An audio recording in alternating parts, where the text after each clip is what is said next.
ugly right now. But look, so this is the problem. I decided to record this because it's things going on in the world that people need to sit down and have a discussion about. Family. You know, half of our millennials don't even know what's going on, and they were the ones out in Atlanta. No, they're aware of what's going on. Girl, not deeper than that. The millennials are just out there robbing the jewelry store. Thank you. They're not out there I need this with a purpose other than they're trying to rob something at this point. And the lady, they take cold turkey started robbing. Okay? Right. That's what they're doing at this point. This is so bad. Hey, Monique, we trying to put you in our video on top of some crackers. I'm eating. And they can just listen to me. Okay. Because your opinion counts. Because you are, what group is that? That's, Valencia millennial too. Yeah, I know Valencia is a millennial. You still following the millennials. Christiana and them is millennial. Ain't Christiana a millennial? Christiana is not, Christiana's a millennial too. Well, no, wait, Christiana was 23. I think they're Generation X. Right, Generation X. So what group you in, Monique? I'm a millennial. So what it started at? How old are you, Monique? 26. I'm old. Oh, you old. I know. But you got an opinion. That's what's important. Girl, now that you don't need. That's a lot of work. Look, you have an opinion, right? Yes, I do.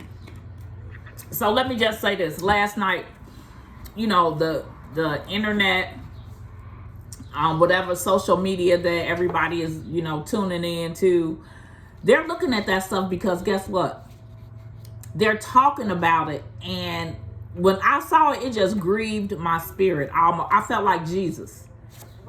Yes, Monique, I wanted to cry because I see people destroying stuff. The same mentality that we're trying to get away from. That's the same mentality that they're living in when they destroying property. Because at the end of the day, after you done bust the window at Starbucks, is it gonna change something? Okay, so this is a conversation I had with my friend about this, okay?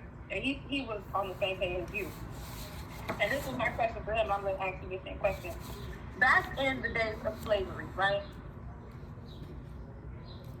Did we not have to get to a point where we started having to burn down plantations and we started having to burn down things? And what was his name? Turner. Nat Turner? Nat King Cole? What? No. Nat Turner. He was the same. It was something Turner. I can't think of it right now. Oh, Nat King Cole. But he was somebody who led more violent protests, more violent riots, right? Mm-hmm. So it in history, right, it has gotten to this point already. This is not something new. Just like they say, history repeats itself. Even back in the days when there was slavery, stuff like that going on, things like this happened there too. So okay. That's to a point where they listen, and then it had to be the slaves had to come together and overturn slave owners and overturn plantations and do things like this. Okay, well, let me just take it to the 60s because you went way back. And in slavery, it's the same mentality now because we're still enslaved as a people. Right. And it's all in our mind. But check this out. So I think that Martin Luther King, his protest was for nonviolence. Right. But in the slavery time, when they protested, a lot of people died in that process because, you know, it was easier for a white man to just kill a black person just because he felt like he had the authority and the power, and it was no consequences to his behavior then. So it's the same thing that's still prevalent today, just like, and that's why we're getting mad about it. But at the end of the day, the things that Martin Luther King did for us to be, you know, freed mentally, we have not totally embraced that. Because if we go ahead. I'm going to cut you off, but okay, but even during Martin Luther King's era, there was still other protesters that led violent protests and riots. That's true. It just so happens that Martin Luther King was very popular because he had his own church. He was a pastor. You know what I'm saying? So he was able to get a larger scale of people and more recognition, but he was not the only one out there leading protests. No, He was out there. He was. I know you're not saying that, but I'm just saying that he was the person saying, "Look, guys, let's try not to be so violent and so destructive with our message. Let's get them to listen. He was one of the people we're talking about. Somebody with education that came out to try to, have us united and together, so we can look more strong and more polished and not fit the stereotypes of the animals that they were trying to put us under." Okay, so you just made a good point now, and I want you to think about this. So the fact that you know who Martin Luther King is, and you know his call and his ministry was for nonviolent protests. Now, you also said that it was other advocates leading for violence in their protests. And do we know their name? Absolutely not. You know what I'm saying? So my point is, what Martin Luther King did, like Valencia was saying early, it was in his DNA. Before he was even born, God created him for that purpose, such as that. So, whomever these people are that's out here, destroying property, and I don't think they really know where they came from. Because... That was his name, sorry. Huh? Nat Turner. Right. That's what I said. So if you know where you came from, then why would you, betray such negative behavior? Because you should also know that it's not going to get you where you're trying to go. I just kind of feel like this too. Like, it does not matter what type of behavior that you portray. At the end of the day, when you walk outside, you're black. I don't care listen, hold on, listen to what I'm saying. I don't care if your hair's combed right. I don't care if my name was Kathy. Whenever they see me, they're going to still treat me as a black woman. Ain't no money could fix that, nothing. So at one point, you have to say, guess what? Let me just do this the wrong way, because whatever we do is going to be wrong anyway. If you do it right, they still going to continue to push the agenda. If you do it wrong, they still going to push the agenda. So you might as well just do it the wrong way. It might make you feel better about it. If you got to burn up some stuff. Not saying that I'm condoning them that they burning down buildings. We know that we cannot get everybody on one accord, so it cannot be a systematic approach, which it needs to be, saying, okay, you know what, let's stay away from these people, because nobody wants to stick together, so we can show that we can really we're the minority. We can overpower everything that's going on. But don't nobody want to stick, because everybody's worried about self. They're worried about getting high. I agree. Worried about Gucci, you know what I'm saying? Shoes, socks, all the wrong things in the world. And what they've done is put the internet in place, so they just keep you fat. Just keep it in your mind. Keep it in your mind. Keep it in your mind. Because at first,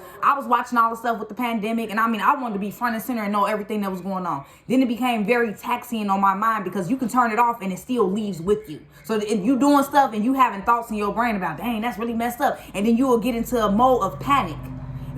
You have to. I was listening to something the other day, and they said, instead of panicking, you need to have peace. So whatever you need to do to bring your mind to a certain peace, because you can just overdo that. You turn on the TV, we're talking about it right now. Then you go to sleep, you're dreaming about it. You know what I'm saying? It just becomes overpowering of your mind. That's why I'm back into meditation and just becoming one with self, because they want this to be in your brain. Like, they doing it, let me go out here and do it. Because people are followers. As we know, we have these conversations. So they don't have the right type of guidance. No parents are there, no grandparents are there, people working, they on drugs. So they don't have the right structure in the household to say, okay, I'm the man, let's all get on one accord, and I'm gonna go meet with my brother. You know what I'm saying? That's not in place. So I don't know what the solution to the problem is. And I'm not saying, at one point, you do have to shoot somebody to show that you're going to shoot them. And I'm talking about as far as burning.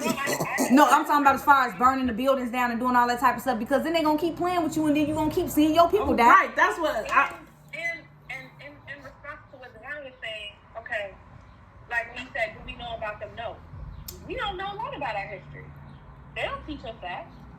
Exactly. Even in school, they really push teaching you about Martin Luther King. Why I feel that? Because he was peaceful, and they don't want us to know about how we were united at one point. They don't want us to know about the leaders that we had that led these revolts and these riots. They don't teach us about those. They barely teach us about Malcolm X. Why? Because he did not lead peaceful protests. They don't want us all acting all angry and out of control out here. They can't control us.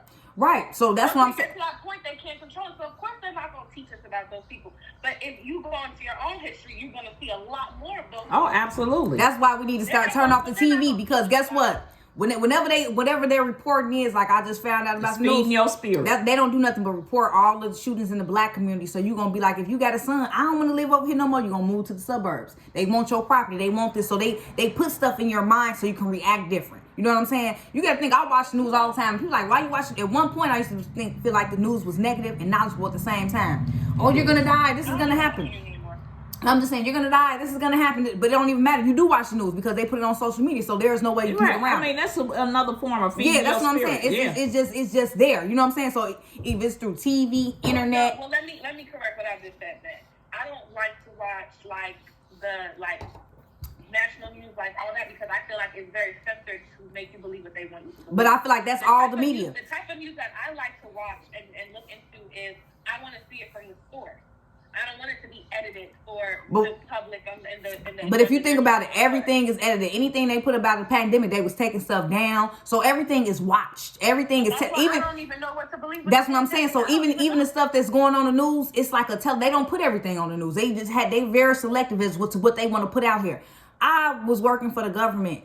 What they do, they have meetings before they even release anything. Oh, absolutely. Before they even release anything to the media, they have a meeting about it. What's the impact going to be? What's the effect going to be on the people? How do you think people are going to react? You know what I'm saying? So they kind of roll you into stuff. Marketing of a t-shirt. Yeah, so Trump. Yeah, but this is the difference between, to me now, especially now, because people are paying attention to social media more than they ever have before, number one. Because everybody is stuck in the house, supposedly anyway. The second piece is that things go viral very fast. So the fact that this happened, something happened in Florida yesterday at 2:00, and it's all over the world today. So, people have comments, they tag stuff, I'm not a big social media person, but I know how things just go viral, and then people are making comments. And then when you get so-called celebrity status people commenting on it, then everybody else got something to say about it. So, I think that's completely what this is, though. I'm saying I don't think that's completely what this is. I think what this reaction is from a lot of people and a lot of the young people that's out there is your own experience. And so when you see something like a video like that, it's very emotional and it's really hard to watch because it resonates within yourself. Because you're like, you know what? I'm tired of being treated like this too. Okay, so I've gone outside and been treated like this too. I don't know any black person who has not gone outside and just been completely harassed at least some point in their life by the police. I've been completely harassed by the police, and I've been told my whole life I act just like a white girl. Okay, let me ask you this, Monique. Let me ask you this, and this is a very poignant question.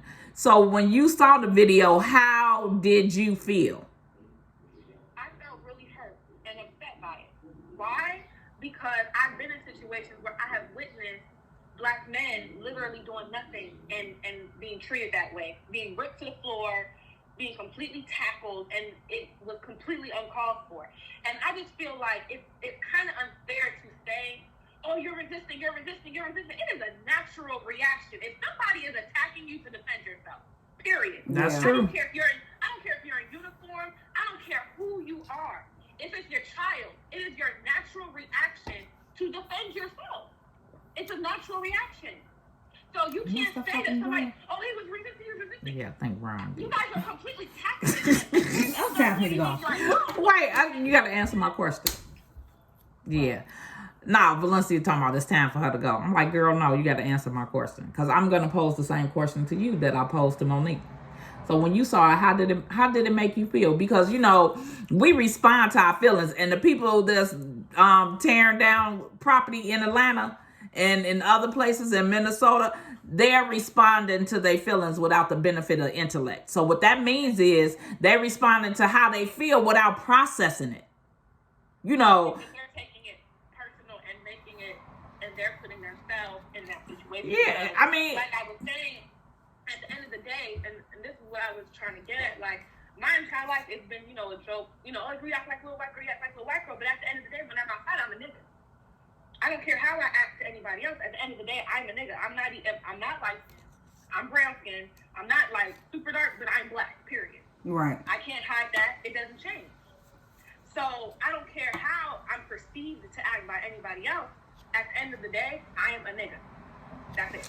So I mean, but when you wake up in the morning, do you say I'm a nigga?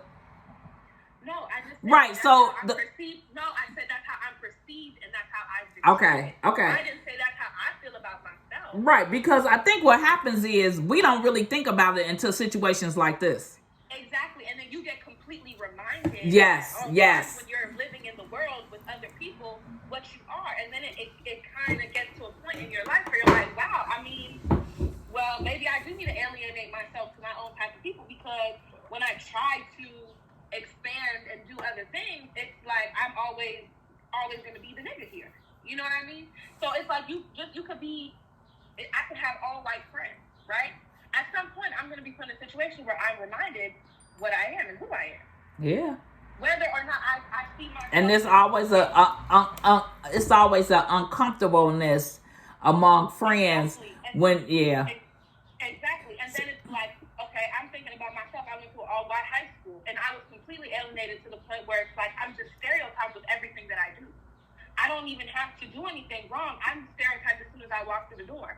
The second that I went to high school and got into Lake Bryant, I was called to the principal's office. There was different principal's office for each grade level, and I was called to the head principal of the entire school's office. Why? She said that literally, as soon as I got there, I was like, hello. She said, do you know why you're here? I said, no, I didn't think I did anything wrong or anything. I was just told to come, so I came. And she said, well, I looked at your transcripts and I realized what school you came from, and I just wanted to meet you and see what type of student you seemed to be, and let you know that we don't want any problems here. Wow. So that's what I'm saying. At some point in your life, you have to understand, regardless of how you see yourself, regardless of how poised you are, regardless of your status economically, regardless of how you've been raised, at the end of the day, you are perceived as an ignorant nigga out here. Right, that's why I said ain't no point in doing stuff the right way. Well, I mean, but you still got to be accountable for your behavior. Look. No, Valencia said she don't see what's the point in doing stuff the right way. Yeah, I mean, I agree with you, because, you know, it all will boil back down to that. I am what I am. I can't change who I am, but I'm not defined by what you think I am. And but see, that's the problem, because that's never going to change. It don't even matter, because people are like, man, I go out here and I'm chanting and I'm not doing anything wrong. We're peacefully protesting, you know. And you still get shot. We're doing it, and they're still coming in.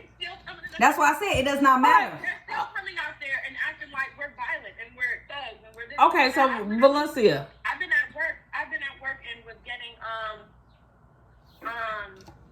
tipped out, and the guy takes my money and he goes, "Isn't this how y'all like it? Where you from?" No, he didn't. They called me a street bucket. A who? Exactly. What's a street bucket? I don't know. You said okay. So in the DMV, like, it's a derogatory term for basically like cum, sperm. Oh, you said what? Wait, say that. What's the term again?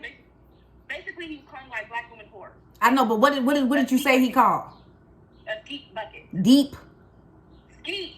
Oh, skeet. Oh, skeet. I didn't hear that first part.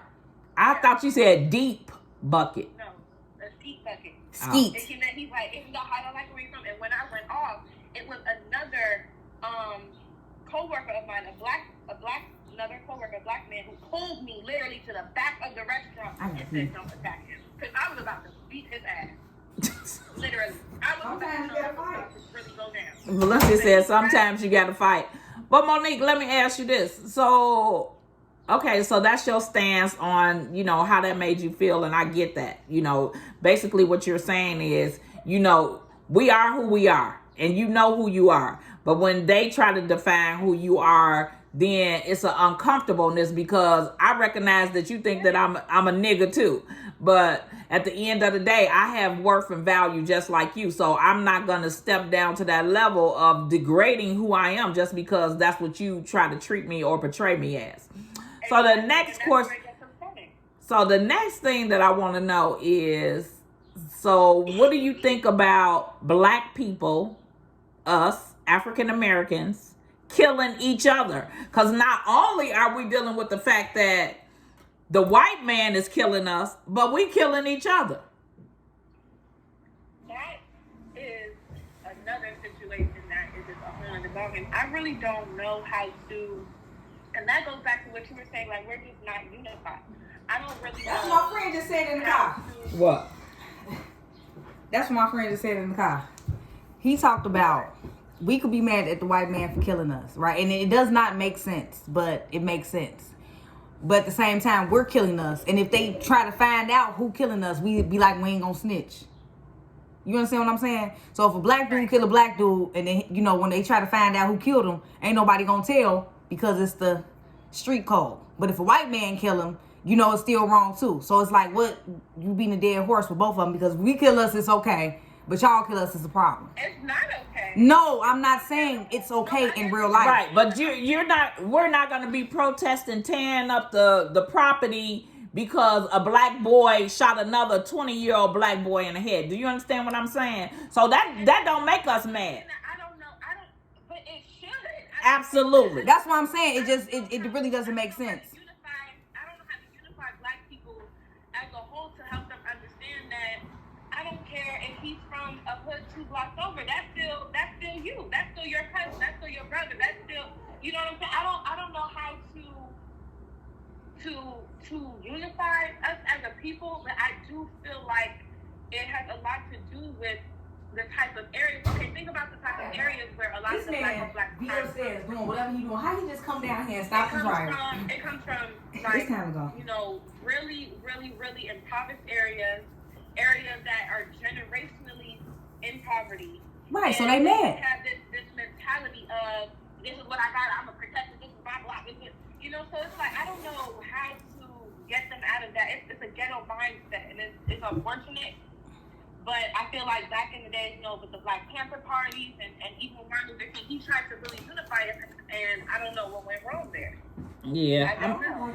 I really don't know what went wrong there. I don't know why we don't look at each other as one. I don't know.